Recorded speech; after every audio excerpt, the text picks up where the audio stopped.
আফজাল উন্নাস বাদ আলমী সিদ্দিক আকবর আলাইহিস সালাম উনি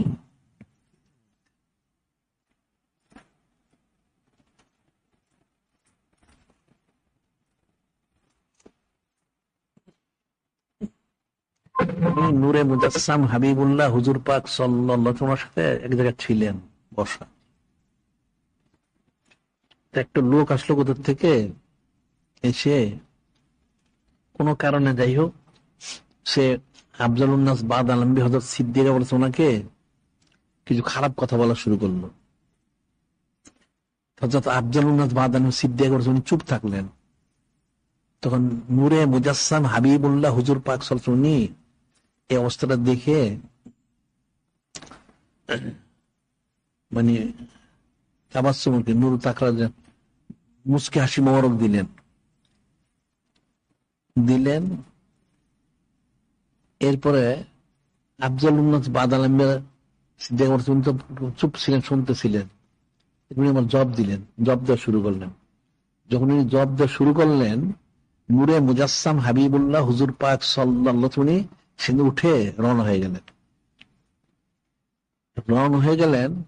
তখন সিদ্দিক আকবর আলাইহিস সালাম তিনিও ওই লোকটাকে ছেড়ে পিছনে রওনা হয়ে গেলেন। তিনি বললেন, ইয়া রাসূল আল্লাহ, হাবিব আল্লাহ সাল্লাল্লাহু আলাইহি ওয়াসাল্লাম, আপনি কি কারণে চলে আসলেন, আর কি কারণে এই তাবাসসুমি শান-নূর প্রকাশ করতে হাসলেন কেন, মুচকি হাসি? তখন নূরে মুজাসসাম হাবিবুল্লাহ হুজুর পাক সাল্লাল্লাহু আলাইহি ওয়াসাল্লাম বললেন, ওই লোকটা যখন আপনাকে খারাপ কথা বলতেছিল, আপনি চুপ ছিলেন, আমি দেখতেছিলাম, তখন আমি এই জন্য এই মুচকি হাসি মনে করছি, ফেরেশতা আলাইহিস সালাম ওনারা আপনার পক্ষে তাকে জব দিচ্ছিল।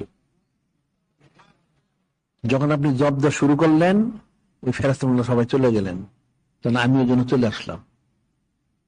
বুঝতে পারলে? কেউ যদি কিছু বলে চুপ থাকবে এবং তাকে বলবে সে যেন কিছু না বলে। সাধারণভাবে দেখুন যে রোজার মাসালা আছে, যে রোজা রাখলে কেউ যদি কিছু বলে, বলবে ইন্নী আনা সাইম, আমি রোজাদার, তুমি আমাকে খারাপ কথা বলো না, ঝগড়াঝাটি করো না। এটা খালি রোজার জন্য না, এটা রোজার একটা খুসুসিয়ত, কিন্তু এটা সবসময় ঝগড়াঝাটি, মারামারি, কাটাকাটি, গালিগালাজ এগুলি কখনোই ভালো না। এগুলি যারা করে তারা তো ওলি আল্লাহ হইতে পারবে না।